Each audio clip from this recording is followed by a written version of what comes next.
जय जगन्नाथ जय गुरु समस्त को साष्टांग प्रणाम।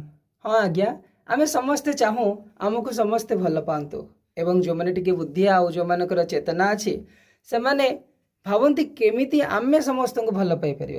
हाँ आज्ञा यह एक कला तो आमे समस्त को भल पाइबा को प्रयास किंतु बहुत समय विफल हो यार सहज उपाय आमर शास्त्र उल्लेख अच्छा श्रीमद् भागवत महापुराणर चतुर्थ स्कंदर उल्लेख अच्छी यथा तरोर्मूल निषेचन तृप्यन्ति तत्स्कंद भुजोपशाखा प्राणोपहरा च जथेन्द्रियाणां तथैव सर्वाहणमच्युतेज्या।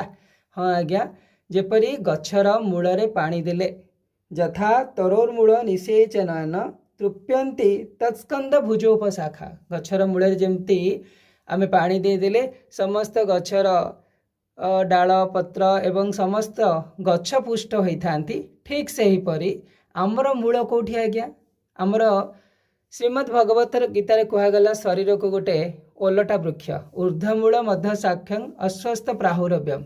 हाँ आज्ञा आमर प्रकृतिर सृष्टि ईश्वर तत्व बा आकाश तत्व देखु आकाशरु वायु वायु अग्नि अग्नि जल एवं जलरू पृथ्वी ये पंचतत्व विषय जानतु आमे प्रकृति आसीचु आकाशरु बा आकाश तत्वरु जदि आकाश रे वायु नहीं आउ वायु वायु नथिले अग्नि संभव नुहंती अग्नि नथिले जल संभव नहीं जल नथिले पृथ्वी रे कोनोसी जीवंकर सृष्टि नहीं।